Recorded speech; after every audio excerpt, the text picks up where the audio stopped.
mayam ngasigi video se hypertension BP wangba miyoi singna chabada kanagadaba jinja khara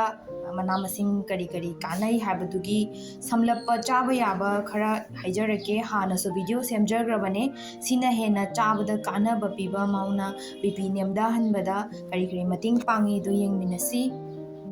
ngasigi oinadi chaba yaba ngaktoina hapjarake hana details chaba yadaba singso hapjagrabane ahanbada nga chaba yai omega 3 fatty acid sing yawe duga mona protein chang wangna yawba duga fat content sing se low fat oiba haidre fat yam yawdaba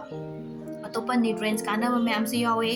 nga se salmon tuna mackerel sigumba su chaba yam fai phangdraga so gi phangjari ba nga khara se adum chaba yai mana blood pressure wang khalakpada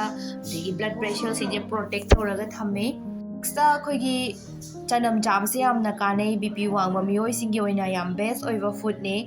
maru manungi khoigi manau se ni ahum nongmai chabiba maonda yauriba antioxidant anti inflammatory mayam sina bp nemdahan bada mating pangi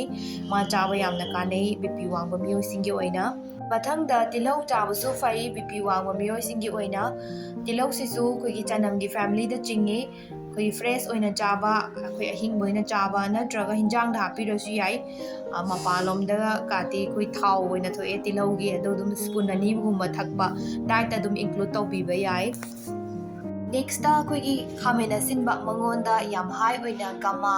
aminobutyric acid yawe sigi compound sina aigi bp wang bajing da nemhanba yamna kana ba piba chinja amani khamena sinba chaba yamna fai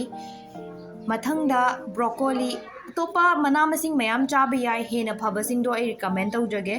broccoli chaba yam kanei mangonda yaurba active ingredients mayam yaubasina aigi bp nemda rakpada yamna mating pangba oiba chinjak amane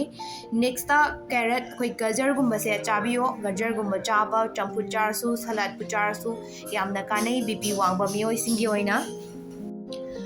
thabi gumba khoi isingi chang yamna yawba jinjak sing chabi bakanai bp wangba miyoi singi oina isa da hydrate oil laga kana bapi atopa mana masing ayamba chabi yai ai hana su recommend tawjagre das diet kaina aduga olive oil gumba thau khoigi tangburi tange plant based oiba rice bran gumba sigumba chaba yam kanai maruina olive oil se bp wangba miyoi singi oina yam kanai si season aba yai next ta maru marang singda koi side phangamba yai phangam yai ai sum haijarage oregano gumba adegi fennel seed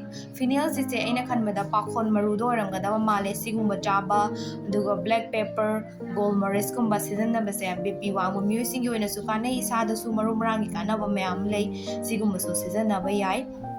aduga apple cider vinegar sigumba su bp wangba miyoi singi thakpa yai mazo koina teaspoon gumma ma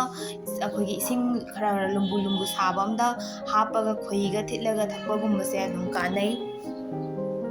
maruina bp wangba miyoi sing thum chaba yamna kakpiyo hana chaba yadaba sing hapjagrabane mathangda kanaba video amuk semjarake ngasi di simple oiba video ne thanks for watching